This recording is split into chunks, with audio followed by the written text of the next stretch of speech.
bagaimana saya harus melakukan invasi kepada bidang yang bukan bidang saya. Saya pernah disindir oleh siapa itu dari kawannya, kawan Pak Mas Ulil ini, Abdul Muqsid Ghazali ya.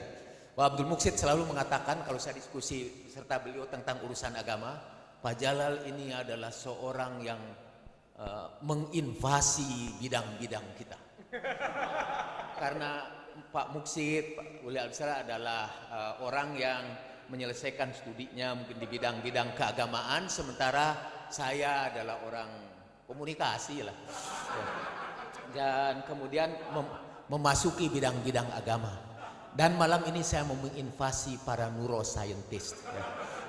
Dalam pembicaraan kita tentang agama dan hubungannya dengan otak. Jadi saya harus mohon maaf. Dan kalau orang kata berpikir secara intensif, dia mengalami dehidrasi. Nah, jadi orang kalau belajar juga cukup lama dia mengalami dehidrasi.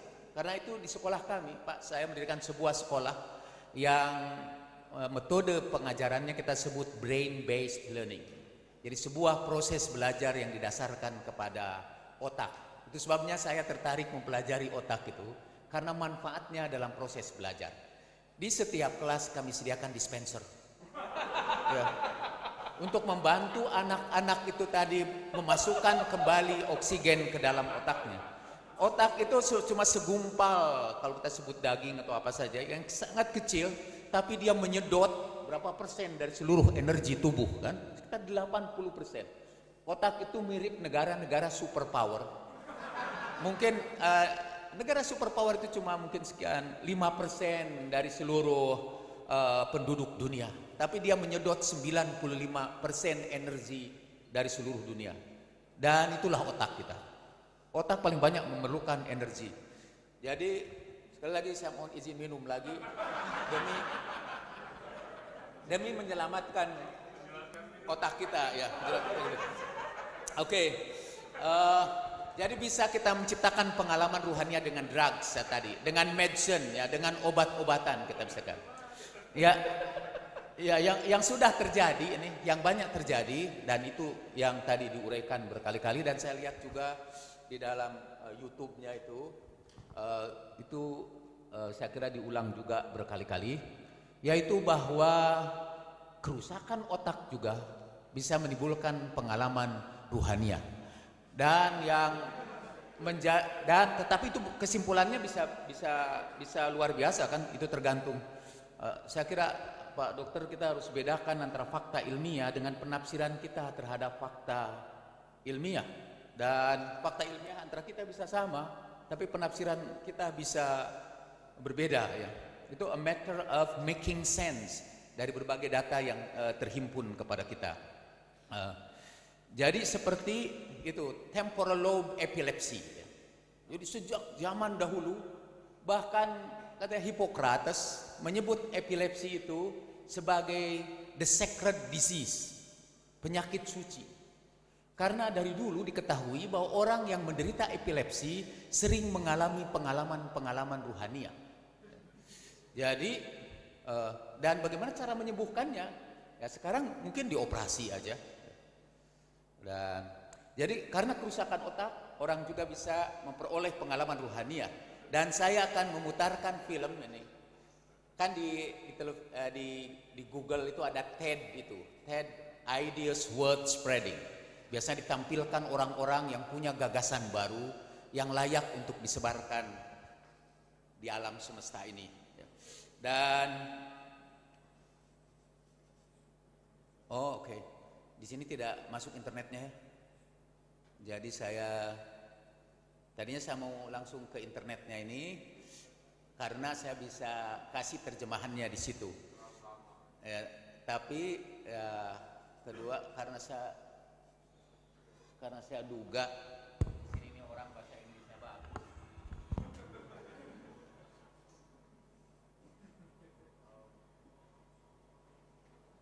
Oh tidak ada ini ya, speaker langsung ke sini ya. I moved to study the brain because I have a brother who has been diagnosed with a brain disorder, schizophrenia. And as a sister and later as a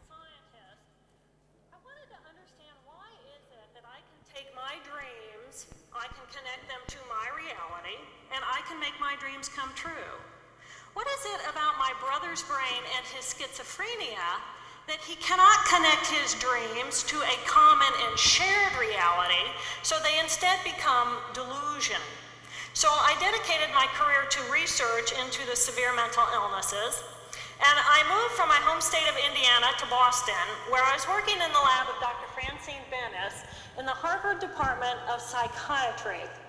And in the lab, we were asking the question, what are the biological differences between the brains of individuals who would be diagnosed as normal control as compared with the brains of individuals diagnosed with schizophrenia, schizoaffective, or bipolar disorder? So we were essentially mapping the microcircuitry of the brain, which cells are communicating with which cells, with which chemicals, and then in what quantities of those chemicals. So there was a lot of meaning in my life because I was performing this type of research during the day, but then in the evenings and on the weekends, I traveled as an advocate for NAMI, the National Alliance on Mental Illness. But on the morning of December 10, 1996, I woke up to discover that I had a brain disorder of my own. A blood vessel exploded in the left half of my brain. And in the course of 4 hours, I watched my brain completely deteriorate in its ability to process all information. On the morning of the hemorrhage, I could not walk, talk, read, write, or recall any of my life. I essentially became an infant in a woman's body. If you've ever seen a human brain, it's obvious that the two hemispheres are completely separate from one another.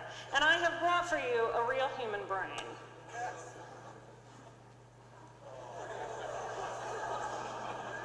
Thank you. So this is a real human brain. This is the front of the brain, the back of the brain with the spinal cord hanging down. And this is how it would be positioned inside of my head. And when you look at the brain, it's obvious that the two cerebral cortices are completely separate from one another. For those of you who understand computers, our right hemisphere functions like a parallel processor, while our left hemisphere functions like a serial processor. The two hemispheres do communicate with one another through the corpus callosum, which is made up of some 300 million axonal fibers. But other than that, the two hemispheres are completely separate. Because